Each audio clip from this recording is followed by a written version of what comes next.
गुजरात विधानसभा चुनाव के नतीजे जैसे ही सामने आए वैसे ही सभी की नजरें सूरत की कतारगाम सीट पर आकर रुक गई। दरअसल इस सीट से आम आदमी पार्टी की तरफ से गोपाल इटालिया तो बीजेपी की तरफ से विनोद मोरडिया खड़े हुए थे, जिसमें बीजेपी के विधायक की जीत हुई। आज हमारी इस वीडियो में हम आपको इसी सीट के चुनावी इतिहास के बारे में जानकारी देने वाले हैं।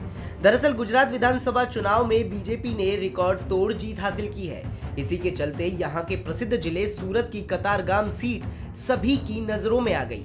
दरअसल इस सीट की सबसे खास बात ये थी कि यहाँ पर आम आदमी पार्टी के कद्दावर नेता गोपाल इटालिया खड़े हुए थे, जिन्हें बीजेपी के विनोद मोरडिया ने बड़े अंतर यानी लगभग 64,000 वोटों से हरा दिया। इस सीट ने पहले भी कई अजूबी दास्तां रखी है, जिन्हें आज हम आपके सामने रखने वाले हैं।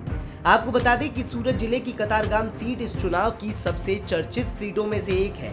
इस सीट से आम आदमी पार्टी गुजरात इकाई के अध्यक्ष गोपाल इटालिया मैदान में थे। भाजपा ने मौजूदा विधायक विनोद मोरडिया को टिकट दिया था। मोरडिया गुजरात सरकार में राज्य मंत्री भी थे। ये सीट 2008 में हुए परिसीमन के बाद अस्तित्व में आई।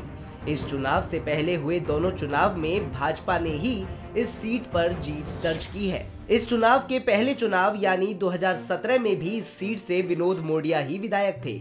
उस चुनाव में उन्होंने कांग्रेस उम्मीदवार जिग्नेश जिवानी को 79,000 से ज्यादा अंतर से हराया था।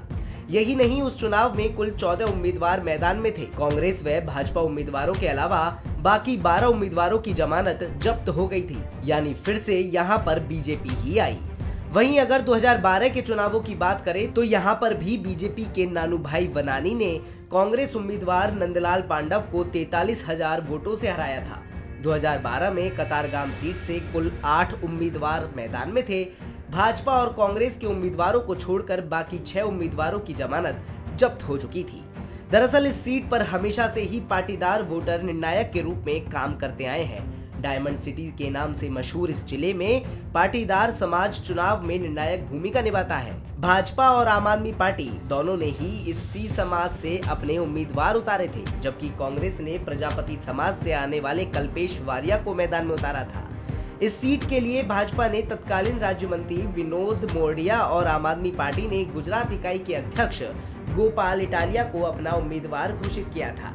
कतारगाम सीट सूरत जिले के अंतर्गत आने वाली 16 सीटों में से एक है। 2017 में इस जिले की 16 में से 15 सीटों पर भाजपा को जीत मिली थी।